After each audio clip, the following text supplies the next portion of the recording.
ಇವತ್ತಿನ ವಿಡಿಯೋದಲ್ಲಿ ತುಂಬಾ ಯೂಸ್ ಆಗುವಂಥ ಹೊಸ ಕಿಚನ್ ಟಿಪ್ಸ್ನ ತಿಳಿಸಿದ್ದೀನಿ.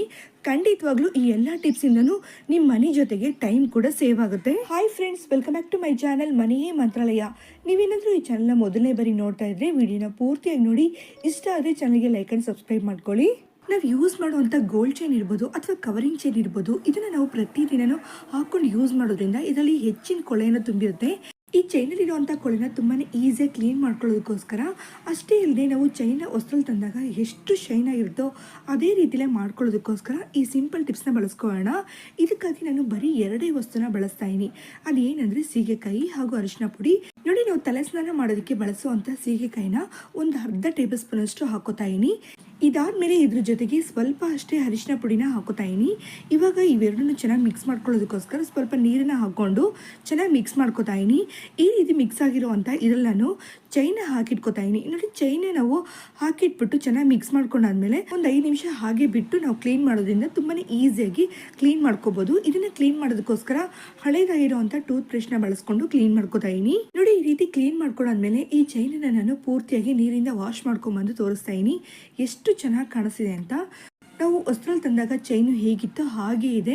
ಅಷ್ಟೇ ಇಲ್ಲದೇ ನಾವು ಬಳಸಿರೋಂಥ ಚೈನ್ನ ಹೊರಗಡೆ ಪಾಲಿಷ್ ಮಾಡೋಕ್ಕೆ ಕೊಟ್ಟಾಗ ಹೇಗೆ ಮಾಡಿಕೊಡ್ತಾರೋ ಅದೇ ರೀತಿಯೇ ನಾವು ತುಂಬಾ ಈಸಿಯಾಗಿ ಮನೇಲಿ ಈ ಮೆಥಡ್ನ ಯೂಸ್ ಮಾಡಿಕೊಂಡು ಕ್ಲೀನ್ ಮಾಡ್ಕೋಬೋದು.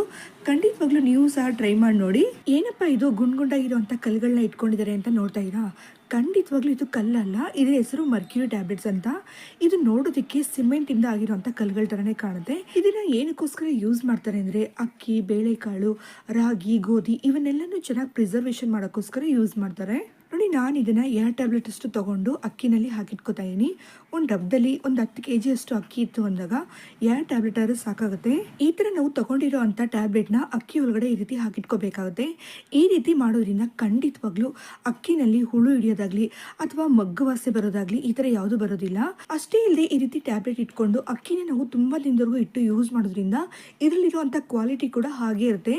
ನೋಡಿ, ಇದೇ ಥರನೇ ಕಿಚನಲ್ಲಿರುವಂಥ ಬೇಳೆಕಾಳು ಡಬ್ಬದಲ್ಲೂ ಕೂಡ ಇಟ್ಕೋತಾ ಇದ್ದೀನಿ. ಇದರಲ್ಲೂ ಕೂಡ ಹುಳಗಳು ಅನ್ನೋದು ಹಿಡಿತಾ ಇರುತ್ತಲ್ವಾ, ಅದಕ್ಕೋಸ್ಕರ ನೋಡಿ ಒಂದೊಂದು ಟ್ಯಾಬ್ಲೆಟ್ನ ಈ ರೀತಿ ಇಟ್ಕೋತಾ ಇದ್ದೀನಿ. ಖಂಡಿತವಾಗ್ಲೂ ಈ ರೀತಿ ಇಟ್ಟು ಯೂಸ್ ಮಾಡೋದ್ರಿಂದ ಫುಡ್ ಅನ್ನೋದು ತುಂಬಾನೇ ಸೇಫ್ ಆಗಿರುತ್ತೆ. ಅಷ್ಟೇ ಅಲ್ಲದೆ ಇದ್ರ ಕ್ವಾಲಿಟಿ ಅನ್ನೋದು ಸ್ವಲ್ಪ ಕೂಡ ಹಾಳಾಗೋದಿಲ್ಲ. ಅಷ್ಟೇ ಅಲ್ಲದೆ ಈ ಟ್ಯಾಬ್ಲೆಟ್ ನಾವು ಒಂದ್ಸಲ ತಗೊಂಡು ಮತ್ತೆ ಯೂಸ್ ಮಾಡ್ಕೋಬಹುದು.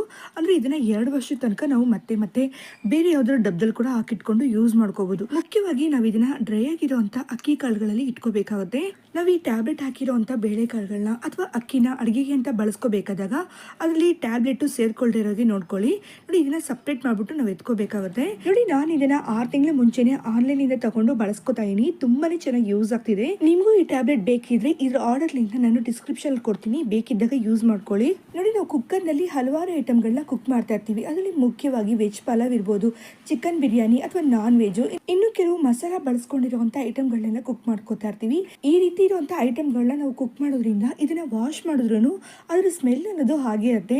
ನಾವು ಅದನ್ನ ಎಷ್ಟೇ ಚೆನ್ನಾಗಿ ಕ್ಲೀನ್ ಮಾಡ್ಕೊಂಡ್ರು ಕೆಲವೊಂದು ಸ್ಮೆಲ್ ಅನ್ನೋದು ಹೋಗೋದೇ ಇಲ್ಲ. ಆ ರೀತಿ ಬರುವಂತ ಸ್ಮೆಲ್ನ ಪೂರ್ತಿಯಾಗಿ ಹೋಗಿಸ್ಕೊಳ್ಳೋಕೋಸ್ಕರ ಈ ಟಿಪ್ಸ್ನ ಬಳಸ್ಕೊಳ್ಳೋಣ. ಇದಕ್ಕಾಗಿ ನಾನು ಹತ್ತಿ ಹಾಗೂ ವ್ಯಾಸ್ಲೈನ್ ಯೂಸ್ ಮಾಡ್ತಾ ಇದೀನಿ. ನೋಡಿ, ವ್ಯಾಸ್ಲೈನ್ ಸ್ವಲ್ಪ ಅಷ್ಟೇ ತಗೊಂಡು ಹತ್ತಿ ಮೇಲ್ಗಡೆ ಈ ರೀತಿ ಹಾಕೋತಾ ಇದೀನಿ. ನೋಡಿ, ಈ ರೀತಿ ನಾವು ಪೂರ್ತಿಗೆ ಅಪ್ಲೈ ಮಾಡ್ಕೊಂಡು ಇದನ್ನ ನಾವು ಬೆಂಕಿಯಿಂದ ಹಚ್ಚಿಟ್ಕೋಬೇಕಾಗುತ್ತೆ. ನೋಡಿ, ಮ್ಯಾಚ್ ಬಾಕ್ಸ್ ಇಂದ ಬೆಂಕಿನ ಹಚ್ಚಿಟ್ಕೊಂಡು ತಕ್ಷಣ ನಾನು ಈ ಹತ್ತಿನ ಕುಕ್ಕರ್ನಲ್ಲಿ ಹಾಕಿಟ್ಕೋತಾ ಇದೀನಿ. ಹಾಕಿಟ್ಕೊಂಡಿದ ತಕ್ಷಣ ನಾವು ಮುಚ್ಚಳನ ಕ್ಲೋಸ್ ಮಾಡ್ಕೋಬೇಕಾಗುತ್ತೆ. ಖಂಡಿತವಾಗ್ಲೂ ಈ ರೀತಿ ನಾವು ಮಾಡೋದ್ರಿಂದ ಒಳಗಡೆ ಇರುವಂತ ಹತ್ತಿ ಪೂರ್ತಿಯಾಗಿ ಹುರಿದು ಅದ್ರ ಹೊಗೆ ಅನ್ನೋದು ಅಲ್ಲೇ ಬಿಡ್ತಾ ಇರುತ್ತೆ. ಈ ರೀತಿ ಬಿಡೋದ್ರಿಂದ ಖಂಡಿತವಾಗ್ಲೂ ಇದರಲ್ಲಿರುವಂತ ಬ್ಯಾಡ್ ಸ್ಮೆಲ್ ಎಲ್ಲನೂ ತೆಗಿಯೋದಕ್ಕೆ ಹೆಲ್ಪ್ ಆಗುತ್ತೆ. ನೋಡಿ, ಈ ರೀತಿ ಮಾಡಬೇಕಾದಾಗ ಕುಕ್ಕರ್ ಎಲ್ಲಿ ಹಾಳಾಗುತ್ತೆ ಅಂತ ಸ್ವಲ್ಪ ಕೂಡ ಭಯ ಪಡಬೇಕಾಗಿಲ್ಲ. ಅಷ್ಟೇ ಅಲ್ಲದೆ ನಾವು ಮುಚ್ಚಳನ ಮುಚ್ಕೋಬೇಕಾದಾಗ ಇದರಲ್ಲಿ ಗ್ಯಾಸ್ಕೆಟ್ ಯಾವುದು ಇರಬಾರ್ದು. ಆ ರೀತಿ ನೋಡಿ ನಾವು ಮುಚ್ಚಿಟ್ಕೊಂಡು ಹಾಗೆ ಬಿಡಬೇಕಾಗುತ್ತೆ. ನೋಡಿ, ಇದರಿಂದ ಇನ್ನೂ ಹೊಗೆ ಅನ್ನೋದು ಹಾಗೆ ಬರ್ತಾ ಇದೆ. ನೆಕ್ಸ್ಟ್ ಒಂದು 5 ರಿಂದ 10 ನಿಮಿಷ ಆದ್ಮೇಲೆ ನೋಡಿ ಕುಕ್ಕರ್ನ ಓಪನ್ ಮಾಡ್ತಾ ಇದೀನಿ. ಇದರಲ್ಲಿರೋ ಅಂತ ಹತ್ತಿನ ತೆಗೆದ್ಬಿಟ್ಟು ಇವಾಗ ನಾವು ಕುಕ್ಕರ್ನ ಪೂರ್ತಿಯಾಗಿ ಒಂದ್ಸಲ ಕ್ಲೀನ್ ಮಾಡ್ಕೊಂಡ್ರೆ ಸಾಕು. ಇದರಲ್ಲಿ ಸ್ವಲ್ಪನೂ ಬ್ಯಾಡ್ ಸ್ಮೆಲ್ ಅನ್ನೋದು ಇರೋದೇ ಇಲ್ಲ. ಖಂಡಿತವಾಗ್ಲೂ ಈ ಟಿಪ್ಸ್ನ ನೀವು ಸಹ ಟ್ರೈ ಮಾಡಿ ನೋಡಿ.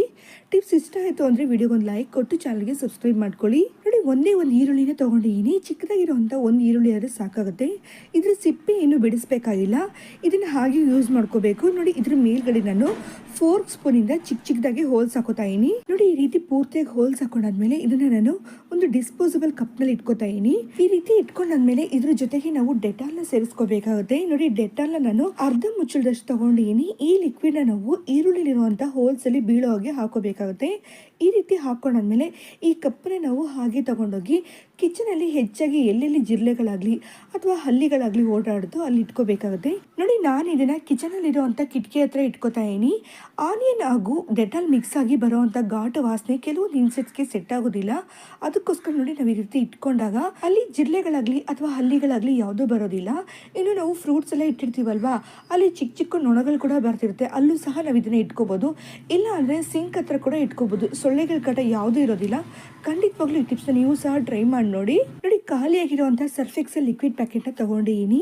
ಈ ರೀತಿ ಇರೋ ಪ್ಯಾಕೆಟ್ಸು ತುಂಬಾನೇ ಬರ್ತಾ ಇರುತ್ತೆ ಮನೆಗೆ. ಇದನ್ನ ಯೂಸ್ ಮಾಡದೆ ನಾವು ಹಾಗೆ ಇಟ್ಟಿರ್ತೀವಿ ಅಥವಾ ಬಿಸಾಕ್ತಾ ಇರ್ತೀವಿ. ಇನ್ಮೇಲೆ ಆ ರೀತಿ ಮಾಡಬೇಕಾಗಿಲ್ಲ. ಇದನ್ನ ನಾವು ಟ್ರಾವೆಲಿಂಗ್ ಟೈಮಲ್ಲಿ ಯೂಸ್ ಮಾಡ್ಕೋಬಹುದು. ನೋಡಿ ನಾವು ಯಾವಾಗಾದ್ರೂ ಟ್ರಾವೆಲ್ ಮಾಡ್ತೀವಿ ಅಂದಾಗ ಈ ಖಾಲಿಯಾಗಿರುವಂಥ ಪ್ಯಾಕೆಟ್ನ ನಾವು ತಗೊಂಡು ಹೋಗ್ಬೇಕಾಗುತ್ತೆ. ನಮಗೆ ಬೇಕಾದಾಗ ಈ ಖಾಲಿಯಾಗಿರುವಂಥ ಪ್ಯಾಕೆಟ್ನಲ್ಲಿ ನಾವು ನೀರನ್ನ ಫಿಲ್ ಮಾಡಿಕೊಂಡು ಈ ರೀತಿ ಅದ್ರ ಮೇಲ್ಗಡೆ ಒಂದು ಬಟ್ಟೆನ ಕವರ್ ಮಾಡಿಕೊಂಡು ಪಿಲ್ಲೋ ಥರ ಯೂಸ್ ಮಾಡ್ಕೋಬಹುದು. ಟ್ರಾವೆಲಿಂಗ್ ಟೈಮಲ್ಲಿ ಸ್ವಲ್ಪ ಹೊತ್ತು ಎಲ್ಲರೂ ರೆಸ್ಟ್ ಮಾಡಬೇಕು ಅಂದಾಗ ನಮಗೆ ಪಿಲ್ಲೋ ಬೇಕನ್ಸುತ್ತಲ್ವಾ, ಅದರಲ್ಲೂ ಮಕ್ಕಳಂತೂ ಪಿಲ್ಲೋ ಬೇಕೇ ಬೇಕು ಅಂತ ಹಠ ಹಿಡಿತಾ ಇರ್ತಾರೆ. ಆವಾಗ ನೋಡಿ ಈ ರೀತಿ ನಾವು ಖಾಲಿಯಾಗಿರುವಂಥ ಪ್ಯಾಕೆಟ್ನ ಪಿಲ್ಲೋ ಆಗಿ ಯೂಸ್ ಮಾಡ್ಕೋಬಹುದು. ಖಂಡಿತವಾಗ್ಲೂ ಯಾವಾಗಾದ್ರೂ ಈ ಟಿಪ್ಸ್ ನಿಮ್ಗೆ ಯೂಸ್ ಆಗ್ಬೋದು, ನೆನಪಲ್ಲಿ ಇಟ್ಕೊಳ್ಳಿ. ನಮಗೆ 30 ವರ್ಷ ಆಗ್ತಿದ್ದಂಗೆ ಕ್ಯಾಲ್ಸಿಯಂ ಪ್ರಾಬ್ಲಮ್ ಇಂದ ಮೂಳೆ ಸವೆತ ಆಗಿ ಜಾಯಿಂಟ್ಸ್ ಪೇನ್ ಬರ್ತಾ ಇರುತ್ತೆ, ಅಥವಾ ಕೆಲವೊಂದ್ಸಲ ಬಿದ್ದು ಮೈಲ್ಡ್ ಆಗಿ ಫ್ರಾಕ್ಚರ್ ಆದಾಗ ಕೂಡ ನಾವು ಹಾಸ್ಪಿಟಲ್ಗೆ ಹೋಗ್ತಾ ಇರ್ತೀವಿ. ಇದಕ್ಕಾಗಿ ನಾವು ತುಂಬಾನೇ ಮೆಡಿಸಿನ್ಸ್ನ ತಗೋಬೇಕಾಗುತ್ತೆ. ಅಷ್ಟೇ ಅಲ್ಲದೆ ಇಂಜೆಕ್ಷನ್ಸು, ಕೆಲವೊಂದ್ಸಲ ಆಪರೇಷನ್ ಕೂಡ ಮಾಡಬೇಕಾಗುತ್ತೆ. ಆದರೆ ಈ ಸೊಪ್ಪಿನ ಬಗ್ಗೆ ತಿಳ್ಕೊಳ್ಳೋದ್ರಿಂದ ಆ ರೀತಿ ಯಾವುದು ಮಾಡಬೇಕಾಗಿಲ್ಲ. ಬರೀ ಮನೆ ಮದ್ದಿಂದನೇ ತುಂಬಾನೇ ಈಸಿಯಾಗಿ ನಮ್ಮ ಮೂಳೆನ ಗಟ್ಟಿ ಮಾಡ್ಕೋಬಹುದು. ಅಷ್ಟೇ ಅಲ್ಲದೆ ಮುರಿದಿರೋಂಥ ಮೂಳೆ ಕೂಡ ಸರಿ ಹೋಗುವಂಥ ಪವರು ಈ ಸೊಪ್ಪಿನಲ್ಲಿದೆ. ಈ ಸೊಪ್ಪಿನ ಹೆಸರು ಬೋನ್ ಜಾಯಿಂಟ್ ಲೀವ್ಸ್ ಅಂತ. ಇದನ್ನ ಕನ್ನಡದಲ್ಲಿ ಕೊಡಲಿ ಸೊಪ್ಪು ಅಥವಾ ಕಾಡು ನುಗ್ಗೆ ಅಂತ ಕೂಡ ಕರೀತಾರೆ. ಇದರಲ್ಲಿ ಕ್ಯಾಲ್ಸಿಯಂ ಅಂಶ ಜಾಸ್ತಿ ಇರೋದ್ರಿಂದ ಇದನ್ನ ನಾವು ಮನೆ ಮದ್ದಾಗಿ ಯೂಸ್ ಮಾಡಿಕೊಂಡು ಮೂಳೆಗೆ ಸಂಬಂಧಪಟ್ಟ ಕಾಯಿಲೆಗಳನ್ನ ಸರಿ ಮಾಡ್ಕೋಬಹುದು. ಅದರಲ್ಲಿ ಮುಖ್ಯವಾಗಿ ಜಾಯಿಂಟ್ ಪೇನ್ ಹಾಗೂ ಮೈಲ್ಡ್ ಬೋನ್ ಫ್ರಾಕ್ಚರ್ನ ಇವೆರಡನ್ನು ನಾವು ಮನೇಲೆ ಸರಿ ಮಾಡ್ಕೋಬಹುದು. ಇದನ್ನ ಹೇಗೆ ಯೂಸ್ ಮಾಡ್ಕೊಳ್ಳೋದು ಅಂತ ನೋಡೋಣ. ನೋಡಿ ಇದರಿಂದ ನಾನು 1 ಹಿಡಿಯಷ್ಟು ಸೊಪ್ಪನ್ನ ತಗೊಂಡಿದ್ದೀನಿ. ಇದ್ರ ಜೊತೆಗೆ ಹಸುವಿನ ಹಾಲು ಇಲ್ಲ ಅಂದ್ರೆ ಎಳ್ನೀರು, ಇವೆರಡರಲ್ಲಿ ಒಂದನ್ನ ಯೂಸ್ ಮಾಡ್ಕೋಬೇಕು. ಇದನ್ನು ನಾವು ಮಿಕ್ಸಿಲಿ ಹಾಕ್ಕೊಂಡು ಚೆನ್ನಾಗಿ ಗ್ರೈಂಡ್ ಮಾಡಿ ತಗೊಳ್ಳೋಣ. ನೋಡಿ ಗ್ರೈಂಡ್ ಮಾಡಿಕೊಂಡು ಫಿಲ್ಟರ್ ಮಾಡಿದಾಗ ಈ ರೀತಿ ಇರುತ್ತೆ. ಇದನ್ನು ನಾವು ಪ್ರತಿದಿನ ತಗೋಬೇಕಾಗುತ್ತೆ. ಅಂದರೆ ನಾವು ಇದನ್ನು ಕಂಟಿನ್ಯೂಸ್ ಆಗಿ 1 ವಾರ ತನಕ ತಗೋಬೇಕಾಗುತ್ತೆ. ಈ ರೀತಿ ನಾವು ತಗೊಳ್ಳೋದ್ರಿಂದ ನಮ್ಮ ಮೂಳೆ ನೋವು ಅನ್ನೋದು ಹಾಗೆ ಇನ್ಫ್ಲಮೇಷನ್ ಅನ್ನೋದು ಪೂರ್ತಿಯಾಗಿ ಹೋಗಿ ಮೂಳೆ ತುಂಬಾನೇ ಸ್ಟ್ರಾಂಗ್ ಆಗ್ತಾ ಬರುತ್ತೆ. ಖಂಡಿತವಾಗ್ಲೂ ರಿಸಲ್ಟ್ ಅನ್ನೋದು ನಿಮಗೆ 1 ವಾರದಲ್ಲೇ ಗೊತ್ತಾಗುತ್ತೆ. ಇನ್ನು ಬೋನ್ ಫ್ರಾಕ್ಚರ್ ಆದಾಗ ಈ ಸೊಪ್ಪು ಮತ್ತೆ ಮೊಟ್ಟೆಲಿರುವಂಥ ಬಿಳಿ ಮಾತ್ರ ತಗೋಬೇಕು. ಇವೆರಡನ್ನು ಚೆನ್ನಾಗಿ ಗ್ರೈಂಡ್ ಮಾಡಿ ಇದ್ರ ಜೊತೆಗೆ ಸ್ವಲ್ಪ ಎಳ್ಳೆಣ್ಣೆ ಕೂಡ ಮಿಕ್ಸ್ ಮಾಡಿಕೊಂಡು ಎಲ್ಲಿ ಫ್ರಾಕ್ಚರ್ ಆಗಿದೆಯೋ ಆ ಜಾಗದಲ್ಲಿ ನಾವು ಪ್ರತಿದಿನ ಅಪ್ಲೈ ಮಾಡ್ಕೊಳ್ತಾ ಬರಬೇಕಾಗುತ್ತೆ. ಈ ರೀತಿ ನಾವು ಪ್ರತಿದಿನ ಮಾಡೋದ್ರಿಂದ ಮುರಿದಿರುವಂಥ ಮೂಳೆ 2 ತಿಂಗಳಲ್ಲೇ ಕೂಡ್ಕೊಂಡ್ಬಿಡುತ್ತೆ. ಈ ಸೊಪ್ಪು ಸಿಟಿನಲ್ಲಿ ಎಲ್ಲೂ ಸಿಗೋದಿಲ್ಲ. ಇದನ್ನ ಆನ್ಲೈನ್ ಇಂದ ತರಿಸಿ ಯೂಸ್ ಮಾಡ್ಕೋಬಹುದು. ಇದ್ರ ಲಿಂಕ್ ಕೂಡ ಡಿಸ್ಕ್ರಿಪ್ಷನ್ ಅಲ್ಲಿ ಕೊಡ್ತೀನಿ. ಖಂಡಿತವಾಗ್ಲೂ ಯಾವುದೇ ರೀತಿ ಸೈಡ್ ಎಫೆಕ್ಟ್ ಇಲ್ಲದಿರೋ ಕಾರಣದಿಂದ ಧಾರಾಳವಾಗಿ ನಾವು ಇದನ್ನ ಯೂಸ್ ಮಾಡ್ಕೋಬಹುದು. ಓಕೆ ಫ್ರೆಂಡ್ಸ್, ಇವತ್ತಿನ ಟಿಪ್ಸ್ ಅಲ್ಲಿ ಯಾವ ಟಿಪ್ ಇಷ್ಟ ಆಯ್ತು ಅಂತ ಮರೆತೆ ಕಮೆಂಟ್ ಸೆಕ್ಷನ್ ತಿಳಿಸಿ. ಹಾಗೆ ಚಾನಲ್ಗೆ ಲೈಕ್ ಅಂಡ್ ಸಬ್ಸ್ಕ್ರೈಬ್ ಮಾಡ್ಕೊಳ್ಳಿ.